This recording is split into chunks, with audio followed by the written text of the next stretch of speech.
मुस्लिह तंजीमों की जजेस पर तनकीद की शदीद मजम्मत। पाकिस्तान बार काउंसिल और सुप्रीम कोर्ट बार की चीफ जस्टिस काजी फायज ईसा के फैसलों की हिमायत आइन और कानून के मुताबिक फैसले हो रहे हैं। पीटीआई ने कानूनी तौर पर इंट्रा पार्टी इलेक्शन नहीं करवाए।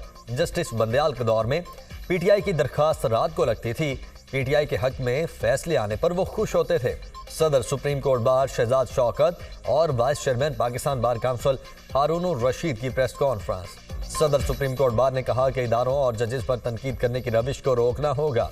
किसी ने फैसलों के ऊपर कोई कानूनी तनकीद नहीं की, सिर्फ जजेस को तनकीद का निशाना बनाया जा रहा है। जजेस पर तनकीद का ट्रेंड रुकना चाहिए।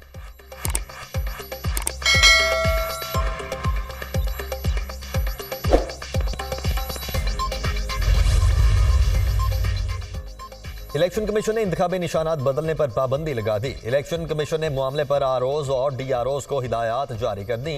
इंतखाबी निशान की तब्दीली से इज्तनाब किया जाए। अगर कोई तब्दीली लाजिम दरकार हो तो कमीशन से पेश की इजाजत ली जाए।